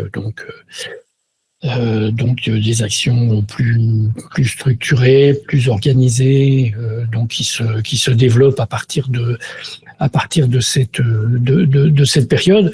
Alors sur un modèle qui est assez proche du modèle de l'organisation mis en place relativement rapidement après l'interdiction du Parti communiste, qui est cette organisation en groupe de 3, groupe de 3 personnes, dont un seul connaît la structure supérieure, en quelque sorte, qui permet de cloisonner l'organisation. Et les FTP sont un peu organisés sur ce. Alors pour organiser les actions armées, il peut y avoir des regroupements de différents combattants, mais ça reste encore la structure de base. Et puis surtout la différence aussi de l'action des FTP, c'est qu'assez vite, il y a une organisation un peu particulière, c'est que les FTP en général, lorsqu'ils font une action armée, ne portent pas leurs armes. Leurs armes sont portées en général par des femmes, parfois dans des landaux ou dans des cabas, voilà, très peu de temps avant l'action, qui sont ensuite récupérés et enlevés, de façon que s'ils sont arrêtés, ils ne sont pas arrêtés les armes à la main. Donc alors que dans les premiers temps les premières actions de l'automne 41, voilà, on retrouvait les armes chez les gens, enfin chez les combattants, et donc il y avait toute une série d'inconvénients qui en résultaient évidemment. Donc on l'a compris, les communistes français commencent à anticiper un petit peu le bouleversement qu'il va y avoir. On a Politiquement d'abord, oui. Politiquement. Ensuite, on a cette rupture du pacte germano-soviétique. Et donc là, la Russie, enfin le Parti communiste qui appelle aux attentats, c'est ça ? Oui, absolument. Et donc Barbès. Oui, c'est vrai. Voilà. C'est précédé de quelques attentats ferroviaires, à Saint-Denis, au Landy, au dépôt du Landy, quelques attentats. Et puis donc cet attentat du 21 août 41, c'est pas facile à organiser. Hein. C'est aujourd'hui, c'est pas facile. Alors Pierre Georges, c'est quelqu'un qui a participé à la guerre d'Espagne. C'est un jeune, il a 21 ans, je pense, de mémoire. Hein. Mais il a participé très tôt à la guerre d'Espagne. Il avait 16-17 ans. Donc, il a l'expérience. Il a l'expérience du combat. Il a l'expérience des armes. Et alors, ses copains lui prêtent, c'est sa mère qui avait un petit revolver, un petit 6,35 de dame. Et c'est avec cette arme donc qu'il abat le premier officier nazi, donc enfin nazi, c'est pas nazi d'ailleurs, enfin, il était allemand. Mais au métro Barbès, sur le quai du métro, ils sont deux autres, et puis à l'extérieur, on a un quatrième. Et puis bon, ils réussissent à partir. Bon, voilà le tout premier attentat. Ouais. Ensuite, il y en a d'autres. Alors c'est compliqué. C'est compliqué à organiser, ça marche pas bien, les armes s'enrayent parfois, les jeunes savent pas tirer, ça s'improvise pas, c'est pas si simple, et puis surtout c'est pas simple de tirer sur quelqu'un, quelqu'un qui vous tourne le dos, il y en a qui hésitent beaucoup en disant ouais c'est des soldats, mais enfin c'est peut-être des prolétaires, c'est peut-être même d'anciens communistes, parce que le Parti communiste allemand, c'est très puissant. Donc avant l'arrivée d'Hitler au pouvoir, donc c'est pas facile. Mais le deuxième grand attentat, c'est le 20 octobre 1941. Donc on est à août, septembre, octobre, on est à deux mois après, donc c'est un petit commando de trois jeunes, enfin ceux qui commettent l'attentat sont deux seulement, donc la veille ils essayent de faire exploser un rail, ça marche pas, enfin bon, et puis le lendemain matin, ils trouvent deux officiers à Nantes, et parmi ces deux officiers, il y a le feldcommandant de la région, feldcommandant qui correspondait à un département, le département de la Loire inférieure, aujourd'hui Loire-Atlantique. Et donc il abat donc ce lieutenant-colonel. Et là, 2 jours après, il y a un autre attentat qui est commis à Bordeaux, où là c'est un officier d'administration qui est abattu. Donc deux attentats mortels de gens de haut rang. Et là, donc, il y a une réaction très, très brutale de la part des occupants, donc qui consiste à fusiller des otages. 48 otages pour l'attentat de Nantes et 50 pour l'attentat de Bordeaux dans les jours qui suivent très près. Ces otages, c'est des gens qui sont internés dans les camps ? Alors pas tous, pas absolument tous. À Nantes, par exemple, donc à Nantes, donc l'attentat a lieu le 20 octobre et la fusillade a lieu le 22 octobre. Et les Allemands choisissent 27 otages du camp de Choiseul à Châteaubriand, donc le camp dont je parlais tout à l'heure. Il est fusillé à 2 km de là, ce qui fait que tous les internés entendent les salves.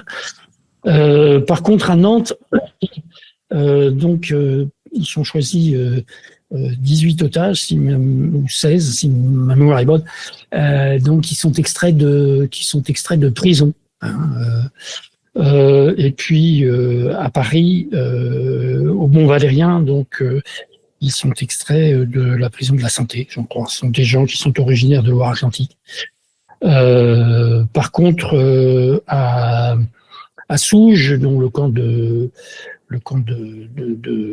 Souges, enfin le site de Souges.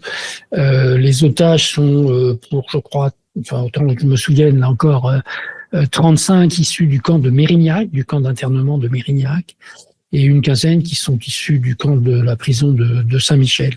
Alors tous ne sont pas communistes, hein, mais sont en grande majorité des communistes. Et alors pourquoi, comment on les choisit en fait parmi les autres? Ils sont choisis en fait c'est les Allemands qui décident. Hein. C'est évidemment les Allemands qui choisissent. Et ils choisissent pas n'importe comment, ils choisissent un peu sur information, voire recommandation de l'administration française. Alors le ministre de l'Intérieur de Vichy de l'époque, Pierre Pucheux, se démène pour faire entendre aux Allemands que il y a des gens plus dangereux que d'autres, voilà, qu'il faut pas prendre n'importe qui. Donc il a très certainement téléguidé donc le choix des Allemands, mais il n'en reste pas moins que ce sont les Allemands qui choisissent, bien sûr. Mais on a fait reproche à juste titre d'ailleurs à Pierre Pucheux donc d'avoir participé au choix des otages. Il les a pas choisis nommément, mais il a effectivement participé au choix des otages. Et c'est une des raisons pour lesquelles il sera fusillé à Alger donc en 1944. Et donc là, on voit que les Allemands, donc qui étaient dans cette fameuse opération séduction, là durcissent le ton et donc là ils y vont. Et justement, on a une question de Loli qui nous dit mais cette série d'attentats, est-ce qu'elle renforce le ressentiment contre les communistes et renforce encore plus cette politique d'internement? C'est une question effectivement importante. Hein. Alors, dans un premier temps, les communistes, le Parti communiste revendique pas les attentats. Il revendique pas les attentats parce qu'il a conscience que ces attentats sont impopulaires, bien sûr. Hein. Donc, il ne les revendique pas.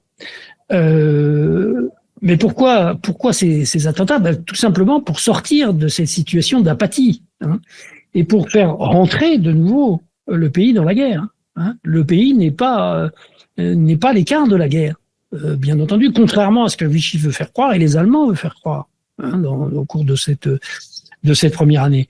Donc, on le sait par les rapports des préfets, par exemple, qui sont très très très précis.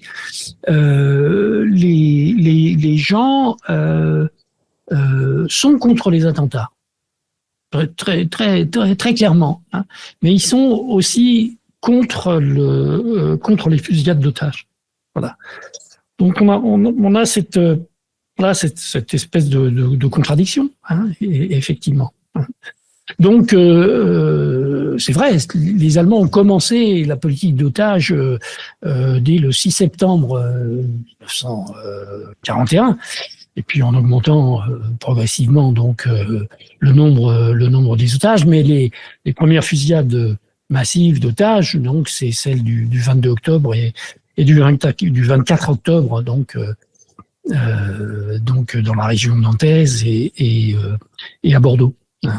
Donc effectivement, par la suite, les attentats se poursuivant, la lutte armée se poursuivant, se renforçant, même dans un certain sens, les Allemands poursuivent cette politique de fusillade d'otages.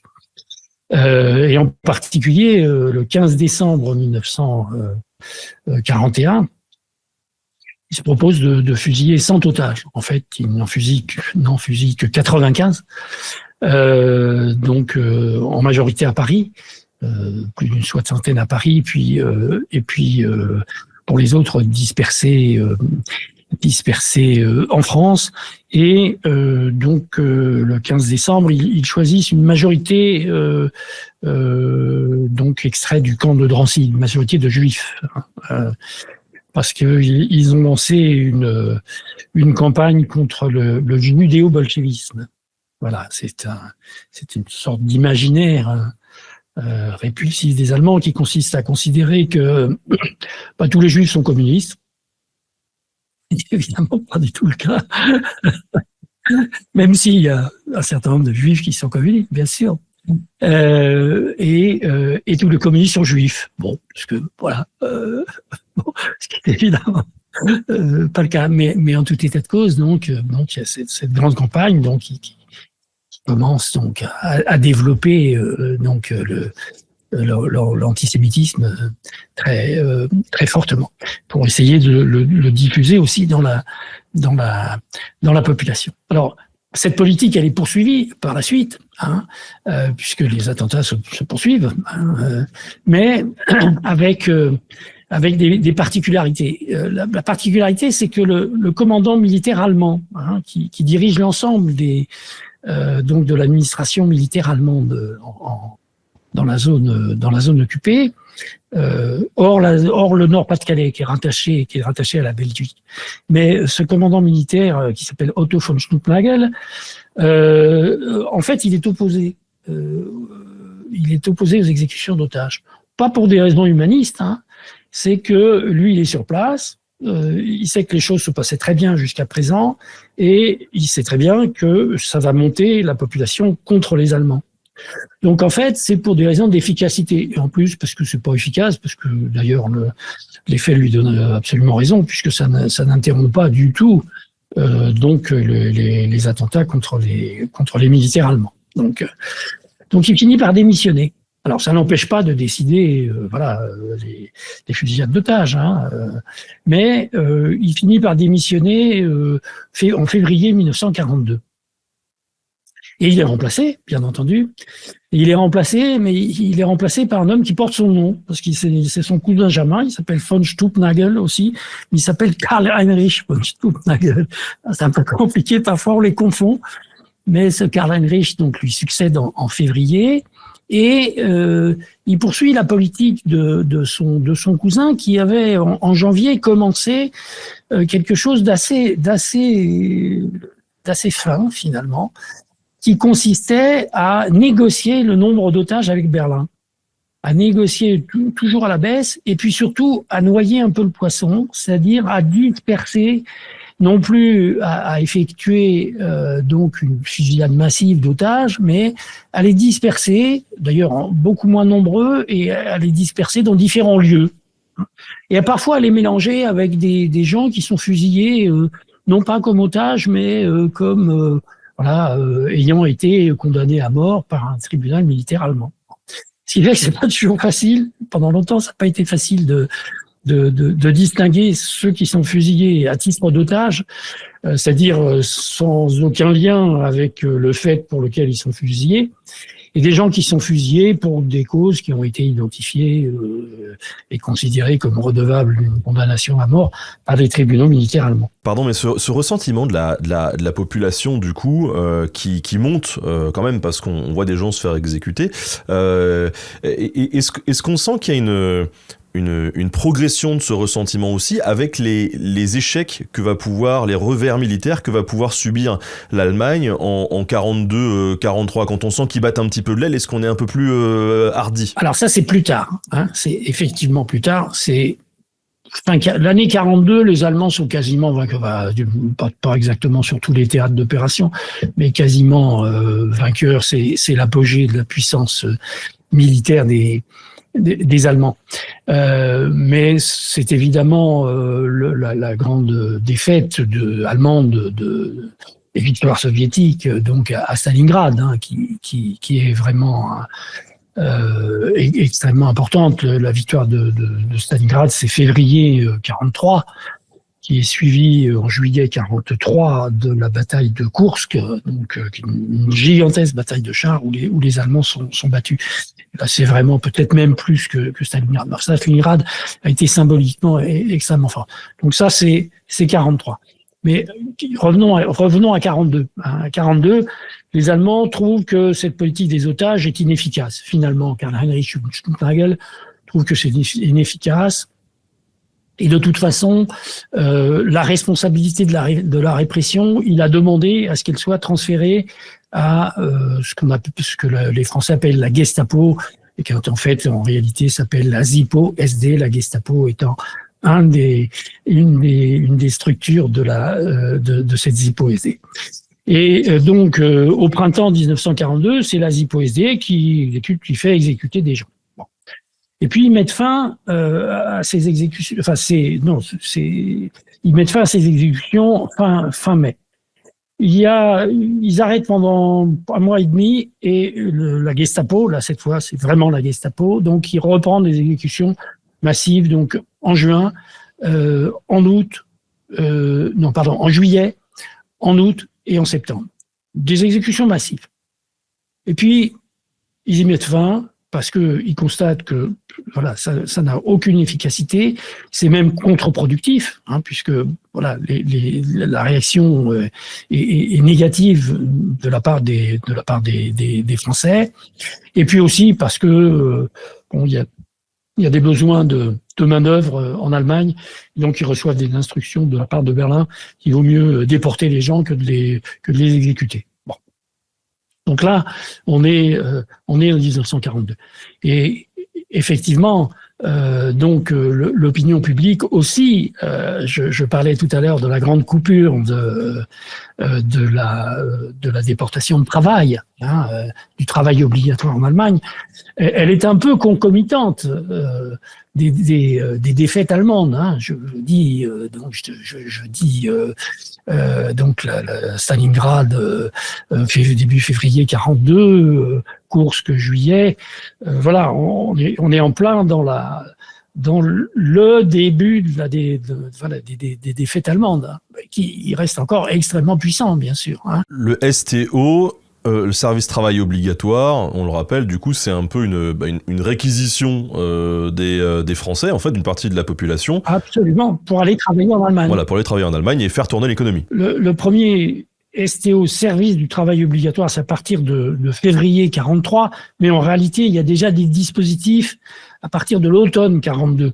Donc, il y a des gens qui sont déjà réquisitionnés donc pour travailler en Allemagne. Il y a des volontaires, mais il y a aussi, à partir de l'automne 42, des gens qui sont réquisitionnés. Et puis, c'est surtout, alors il y a plusieurs réquisitions de manœuvres, donc à partir de février 1943, donc de plus en plus strict. Et voilà, au fur et à mesure de l'avancée de 1943, à l'automne 43, les réquisitions de main-d'œuvre subissent des échecs parce que les jeunes qui sont réquisitionnés s'enfuient, et c'est ce qui va alimenter aussi les maquis, même si tous les réfractaires au service du travail obligatoire qui s'enfuient en 1943 et en particulier à la fin de l'année et toujours en début 1944 ne sont pas nécessairement des résistants. Tous. Certains entrent dans la résistance, mais pas tous. Voilà, ils fuient simplement la réquisition de travail. Et cette opposition au STO, donc, elle va nourrir le ressentiment vis-à-vis des Allemands, elle va nourrir une partie de la résistance. Est-ce qu'elle nourrit, du coup, aussi les camps d'internement? Est-ce qu'il y a une augmentation de la répression et des internements? Alors oui, bien sûr. Alors on revient au camp des Tourelles. Le camp des Tourelles, donc à partir d'août 42, n'est plus un camp de Juifs. Il n'y avait pas que des Juifs, il y avait plein de monde. Aux Tourelles, il y avait des communistes, il y avait des femmes, il y avait des indésirables étrangers. Mais en août 42, tous les Juifs des Tourelles sont transférés à Drancy. Et à partir de là, il y a très peu de Juifs aux Tourelles. Mais en 1943, la majeure partie des internés des Tourelles sont des réfractaires au travail obligatoire. Alors, ils y restent très peu de temps, le temps d'être transférés ailleurs. Ils y restent parfois 1 jour, 2 jours, 3 jours. Bon. Mais on voit dans le registre des Tourelles, il y a une masse considérable de centaines de gens qui sont des réfractaires au travail obligatoire. Oui, tout à fait. Tout à fait. Mais non, les réfractaires, quand ils sont attrapés, donc ils peuvent être très temporairement internés, mais ils sont surtout transférés assez vite en Allemagne. Il y a un processus qui est mis en place donc pour les transférer au travail en Allemagne. Oui, donc ils sont réinsérés dans le STO, quoi. Ouais.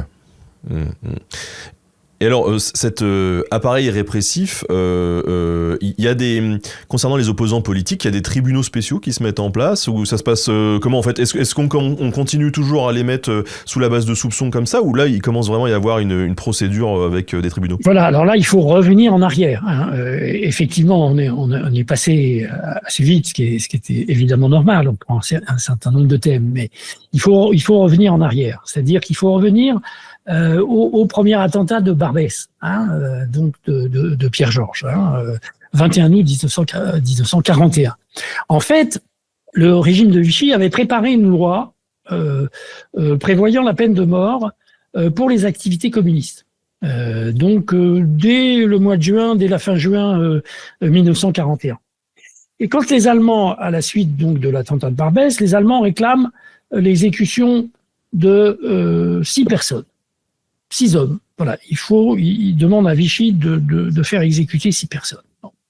Et Vichy leur présente cette loi qui prévoit donc la mise en place d'un tribunal spécial. Il faut un tribunal spécial, parce que bon, on peut pas.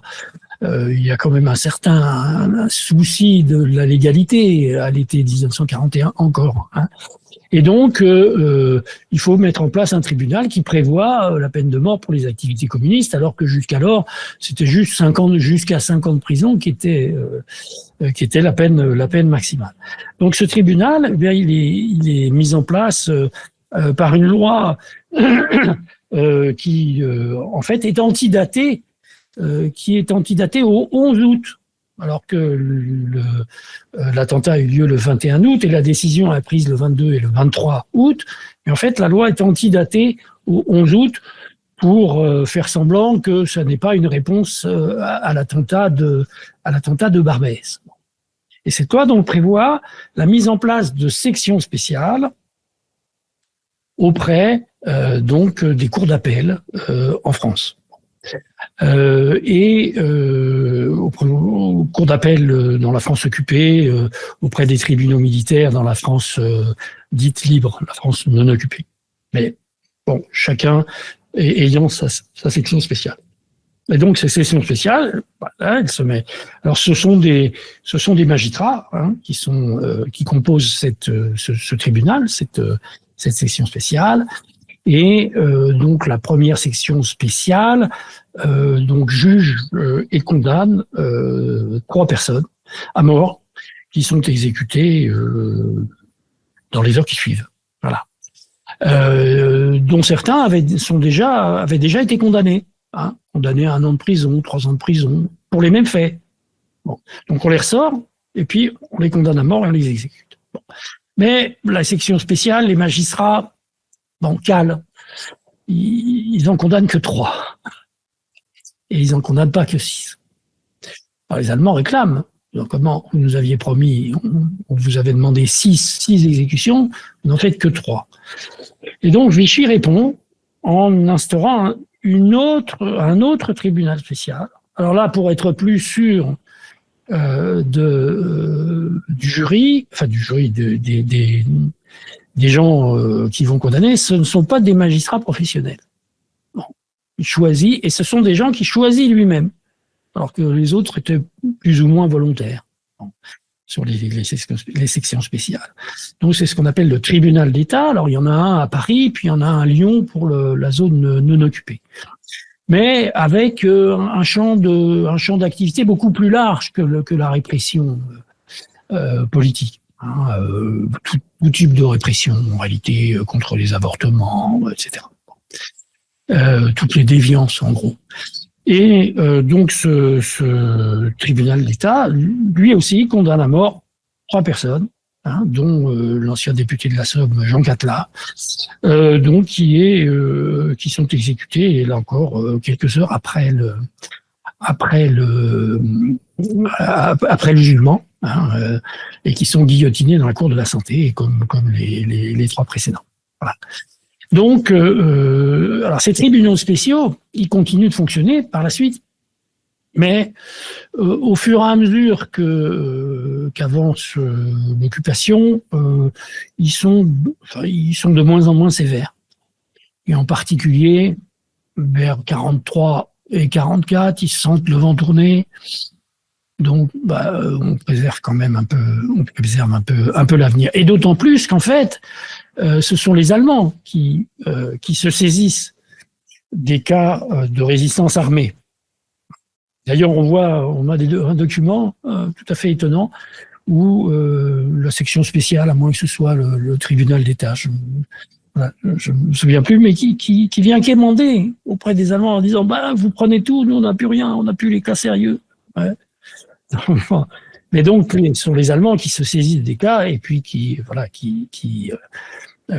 jugent et qui exécutent. Alors cette politique des otages, donc les Allemands exécutent des otages, exécutent des gens qui sont condamnés par les tribunaux, mais ils mettent fin à la politique d'otages, donc en fin 42, avec une reprise pour une vague de 50 otages, donc en 1943, pour réagir à l'exécution par la résistance, par les FTP-MOI, donc du chargé d'ailleurs de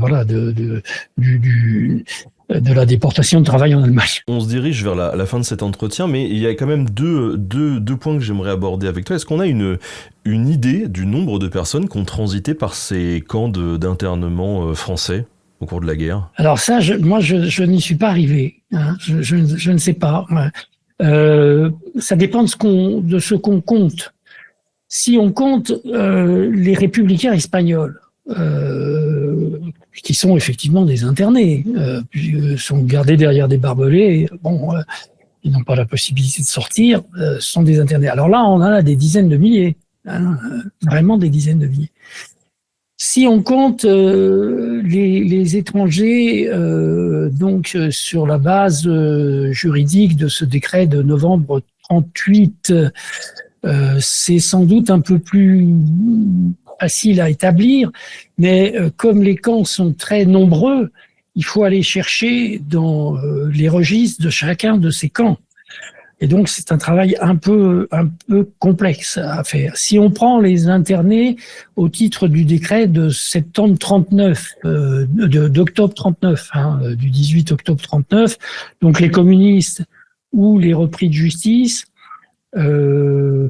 là, c'est encore pas si compliqué que cela. Je dirais, alors peut-être, je me souviens plus si Denis Péchanski a fait cette comptabilité.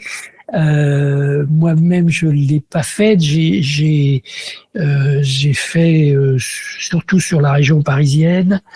Donc, il y en a peut-être 5 ou 6 000, je dirais. Sur ce type d'internement. Parce que donc, il y a eu d'autres internements. Parmi les indésirables, il n'y a pas eu que les indésirables étrangers, il y a eu aussi les gens qui étaient qui contrevenaient à toute la réglementation sur le ravitaillement, donc marché noir, plus ou moins. Il y en a eu pas mal aussi. Donc, ça a quand même concerné plusieurs milliers de personnes, tout ça. Hein. Si je mets à part les républicains espagnols, qui sont évidents. Alors, les républicains espagnols, eux aussi, ont été affectés par un autre type de camps qui sont pas exactement des camps d'internement, dont parle Denis Péchanski aussi, qui sont les groupements de travailleurs étrangers, qui sont une forme de travail obligatoire. Alors que dans les camps d'internement dont nous parlons là, les gens ne sont pas mis au travail. Voilà. Alors que les groupements de travailleurs étrangers, par définition, c'est des gens qui travaillent, qui font des travaux de coupe dans les bois, qui font des travaux de construction, qui font des travaux durs, et qui reviennent le soir dans des camps, et qui sont pas libres de leur mouvement. Mais ce sont pas stricto sensu des internés. Voilà. C'est une particularité aussi, et qui affecte principalement les Espagnols. À la fin de la guerre, on imagine que c'est vrai que quand on a l'image de la libération des camps, on pense pas forcément à ces camps d'internement là, pour le coup. Ça s'est passé comment, cette libération? J'ajoute, je me fais penser, il y a des internés qu'on a oubliés pendant très longtemps, d'ailleurs, qui sont les nomades. Hein, les Roms, on appellerait les Roms aujourd'hui, hein, que les Allemands faisaient des Tziganes. Donc ils sont internés sur injonction allemande à partir d'octobre-novembre 1940, très tôt. Hein. Et là, on connaît le nombre maintenant, ils sont 6500 qui ont été dispersés dans différents camps en France, et qui, eux, n'ont pas été libérés à la libération, qui ont été libérés en 46. Donc certains sont restés donc de 44 à 46, voilà, encore dans des camps.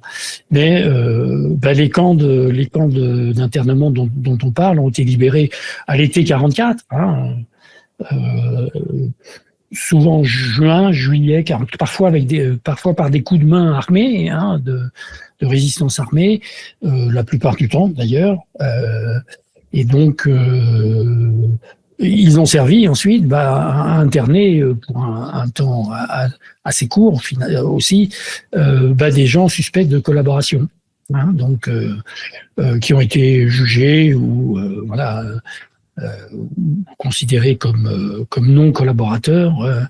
Et le camp de Châteaubriand, par exemple, Choiseul, a été fermé en mai 1942, a servi à l'instruction de troupes allemandes, a été réouvert donc en août 1944 jusqu'à la fin de 1945 et a détenu donc des collaborateurs. C'est la même chose pour le camp des Tourelles dont les internés sont partis tout petit peu avant la libération de Paris, donc vers le 18-20 août 1944, et dès la libération de Paris, ont été remplacés donc par des. Il y a eu des Allemands, il y a eu des gens soupçonnés de collaboration, et fin 1945, la caserne a été rendue donc au ministère de la Défense, qui a mis ses services secrets. On voit que ce sujet, il est complexe, il y a énormément de choses à dire. On vient de passer 2 heures dessus et honnêtement, j'ai l'impression que ça a duré 30 minutes et qu'on a eu le temps de rien dire. Alors toi, t'as bossé quand même en profondeur sur ce camp des Tourelles, t'as bossé aussi sur d'autres trucs, t'as bossé sur le camp de Châteaubriand que tu viens d'évoquer, t'as bossé sur un des internés qui est Pierre Rigaud et qui a laissé des écrits aussi assez particuliers. Donc ce qu'on va faire, c'est qu'on va mettre le lien de tes travaux en description, en commentaire, et puis comme ça, si vous êtes intéressé par ce sujet, si vous avez aimé ces 2 heures qui viennent de passer avec Louis, eh bien, vous pouvez retrouver ses travaux et puis prendre un petit peu le temps, voilà, d'assimiler toutes ces informations très précieuses. Toi, de ton côté, est-ce que tu continues à travailler sur ces thématiques-là ? Oui, encore un petit peu, mais bon, j'ai levé le pied parce que c'est lourd. Je pourrais évidemment continuer parce qu'il y a beaucoup de choses à connaître. Tous les camps d'internement n'ont pas fait l'objet de monographie, mais je continue à travailler là sur une thématique qui est assez peu connue finalement, qui est la thématique de l'internement des femmes pour raisons politiques. Pour raisons politiques. Et donc là, j'essaye de démêler un petit peu les chevaux de cet internement des femmes pour raisons politiques. Voilà, ce sont les travaux actuels. Sinon, je travaille sur tout à fait autre chose, qui est l'édition d'un texte du XVIIIe siècle, voilà, d'un curé sur une histoire très locale, voilà. C'est bien, t'es quelqu'un de curieux, voilà. T'es quelqu'un de curieux et t'aimes bien, on l'a compris tout à l'heure, tu t'intéresses aussi un peu à l'art au début du 15e, donc t'es un peu partout, c'est bien. Effectivement, ce sujet est très lourd, mais je recommande évidemment l'ouvrage fondamental de Denis Péchowski, hein, donc la France des camps. Il y a aussi donc Laurent Joly donc sur Vichy.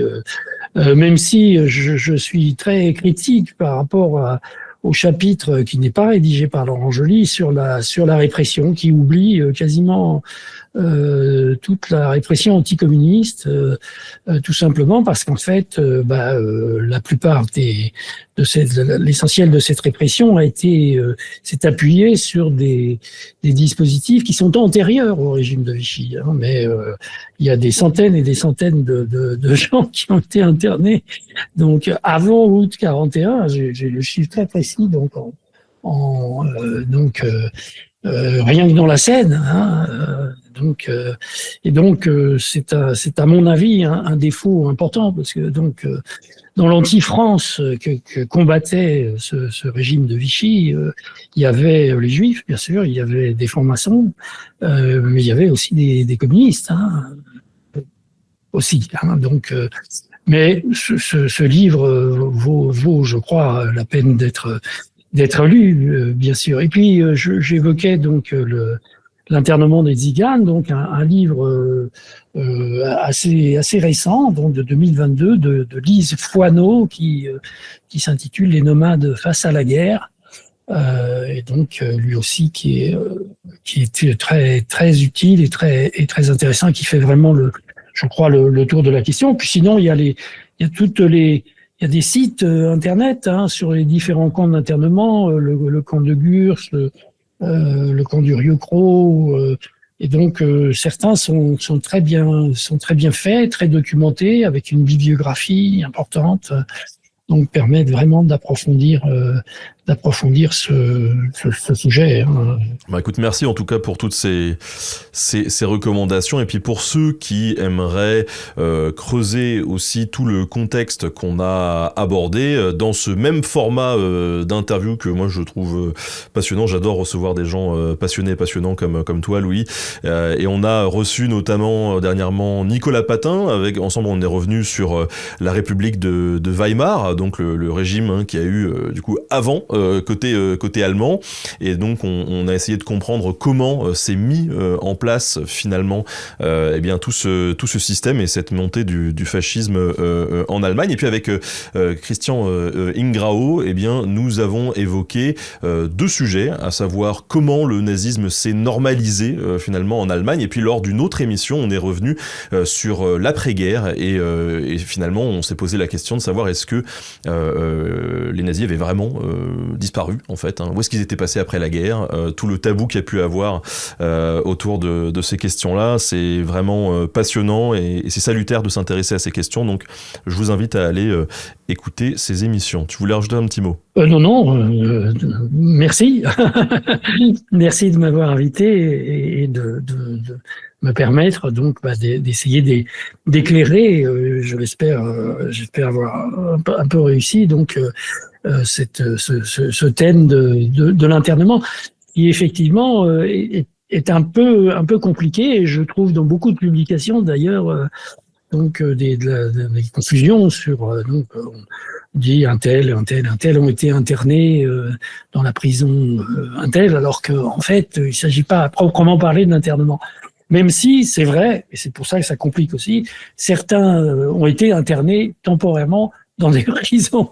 Donc voilà, c'est vrai que ça n'est pas simple, mais le fil directeur, c'est de se dire, internement, c'est extrajudiciaire, et il y a fort heureusement donc des procédures judiciaires qui sont à l'œuvre pour condamner des gens et éventuellement donc à la prison. Voilà.